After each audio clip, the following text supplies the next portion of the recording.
What's up, everyone? Hope you had an excellent week. I've got a fairly detailed body language video for you today, so go run around your house, do 50 push-ups, whatever you gotta do to get the blood pumping, and let's get into it. So we're talking about eyes today. Now, in my previous body language videos, it's been fairly straightforward in that one movement typically means one thing.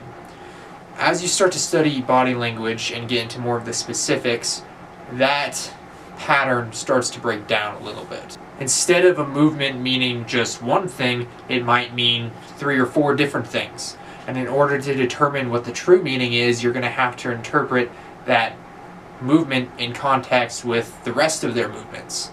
So you'll see what I mean by this when we start to get into this video, but I just wanted to put that out there at the beginning so you're all aware of it. So I'll start off by talking about the muscles surrounding the eyes and the different movements that come with that, and then we'll work our way inwards towards the pupil. So the first 2 movements that we'll talk about is squinting versus ocular orbital tension. Now these 2 things are fairly similar, so I want to highlight the differences between those. Squinting is going to involve much more use of the cheek muscles. You'll see the cheeks start to rise up. Ocular orbital tension is going to be more of just the tightening of the muscles around the eye specifically. You'll see less movement in the rest of the face. So we'll start off by talking about the ocular orbital tension. Now this movement means 3-4 things depending on how you want to count it. So the main 3 things it could mean is curiosity, focus, or disgust. The 4th piece is intense conversational emotion. Personally, I feel like that plays into the other 3. Either you're super interested in what they're saying, you're disgusted with what they're saying, something like that. So whatever you want to count it, but the main 3 are curiosity, focus, or disgust. So the next movement we'll talk about is the squint. Now, obviously the squint could mean that it's just bright outside and they're squinting because it's too bright. However, it can also mean stress, anxiety, disagreement, or potentially confusion as well. Now, how do you determine which of these different possibilities is correct? Well, you have to look at the rest of their body language. And I can't, in this video at least, go through all of the different interconnected movements, but I will highlight one specific one. Specific piece I wanted to highlight is the confusion meaning. If it's accompanied by a head tilt, more specifically than confusion, it means they're unwilling to believe whatever you're talking about. However, if their head is tilted and their eyebrows are narrowed, then it's likely that they're experiencing deep thought about whatever it is they're confused about. So they're trying to work through whatever it is they're confused about.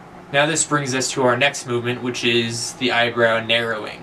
Now this one's a little bit more simple. It just has 2 meanings. In general, it can either mean anger or deep thought, as we just saw in the last example. Perhaps a more interesting eyebrow movement, though, is the eyebrow raise. So this is interesting because it has 2 very opposite meanings. The first meaning is that the person is likely feeling friendly or trustworthy towards you. However, the second meaning is that they are angry. So this is interesting because these are 2 totally opposite meanings, right? But it occurs from the same movement. In general, this one's pretty easy to decipher though. If it's a quick eyebrow raise, it's likely the friendly meaning. However, if it's a continuous eyebrow raise, they're raised for a lengthy amount of time, then it's more likely the anger meaning. So whenever you're reading these movements relating to eyes, and any other movement for that matter, it helps to look at it in context of the rest of the movements they're doing. So for example, the eyebrow raise, if it's a quick raise and it's accompanied by a smile, there's 2 different factors there that's pointing towards that meaning they're friendly or feeling trustworthy.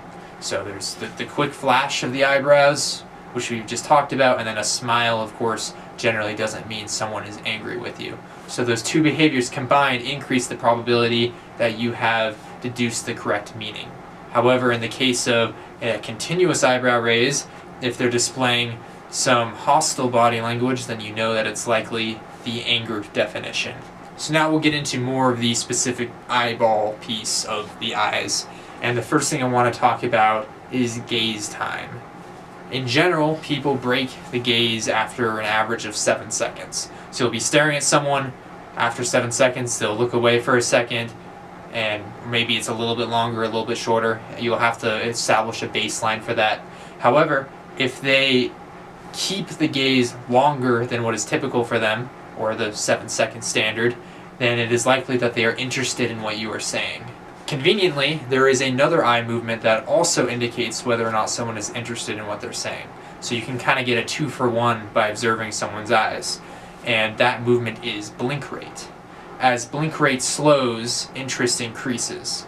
So if someone is holding your gaze for a long time and they have a decreased blink rate, then you can be fairly certain that they're interested in what's going on. However, a high blink rate also can mean stress. So it's possible that they're interested in what you're saying, but they're also experiencing stress or anxiety about the situation, which is causing the blink rate to increase. So just keep that in mind. Okay, now let's get into the pupil. Now there's a specific movement that's pretty famous with pupils, that is the constricting or dilating of them in relation to pleasurable, emotional, or visual stimuli. And this is true, your eyes will dilate or get bigger when looking at something that is pleasurable emotionally or visually. However, they will also tend to increase with arousal.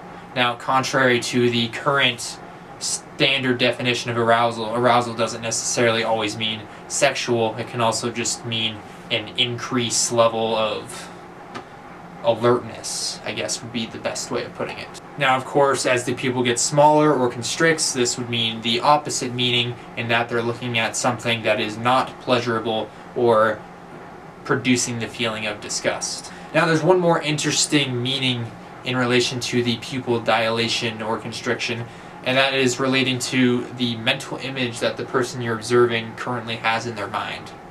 So, for example, if the person you're observing has a bright image in their mind, maybe they're imagining a sunny beach, their pupils will actually slightly constrict to reflect this. Similarly, if their pupils expand, they are potentially thinking of a dark place. There's one final movement that I want to talk to you about today, and it's in relation to the direction people's eyes move when they're thinking about things. However, before we do that, I want to remind you how important it is to establish a baseline of someone's behavior. I've talked about this in previous videos, but it's incredibly important, so I'm going to talk about it one more time. Whenever you observe someone's body language, it's very important to create a baseline of their behavior first. So what this means is how they act and move normally. When you're examining their body language, what you're doing is examining how their current behavior deviates from that baseline. This will also give you clues into maybe some specific movements that they display that other people may not display. If you don't create a baseline before observing someone's behavior, you're really kind of taking a shot in the dark about what any movement means. It might be that the person you're observing just tends to raise their shoulders often, and it doesn't mean anything or correlate with anything. But to someone else, it might mean something very important. So without this baseline, you wouldn't know that. Now, I wanted to talk about this again because the next movement that we're going to talk about is very dependent upon this baseline. So let's say you're talking to someone and you ask them about a specific event, and their eyes move up and to the right.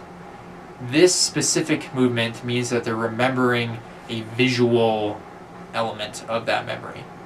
However, if they move their eyes to the right horizontally, just straight across, this is likely a remembered auditory aspect of that event. However, if their eyes move down to the right, this is called auditory digital, I think. Yeah, auditory digital. And that's basically that voice in your head that you sometimes have when you're thinking about things.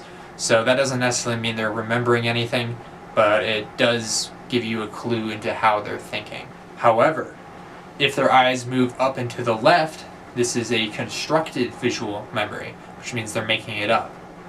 Similarly, horizontally to the left means a constructed auditory memory, so they're making up something they heard.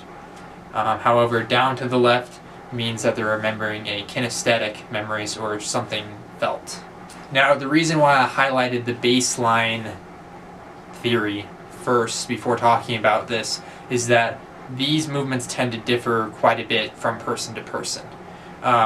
What I talked about with these movements are an average. I believe about 70% of people will display it that way, which is not particularly high, and I personally think that statistic is a little high. In my current observations of everything, it's probably been maybe 50%, and maybe the other 50% is reversed. So without a baseline, you might be totally mixing up constructed memories versus remembered memories, and you're going to accuse someone of lying, and that's not good. Now, quickly on the topic of lying, because I did talk about constructed memories, I'll make a full video about lying at some point. Do not assume someone is lying off this one movement. You're probably going to be wrong. Lying is an incredibly complex behavior and generally needs many movements to make any sort of accurate prediction about. Now, whether or not the person you're observing actually has such a specific meaning to the direction of their gaze, what this movement does highlight is that when you're establishing a baseline, if you can examine someone or notice someone always looks up to the left when you ask them about a memory, take note of that, because it's likely that that is a true thing for them. Okay, so that's all the movements and information I have for you today. I know it was quite a bit, and it's starting to get a little bit more detailed. So if you have any questions, feel free to put them in the comments section, and I will get to them. So I hope you have a great week, and I will see you later.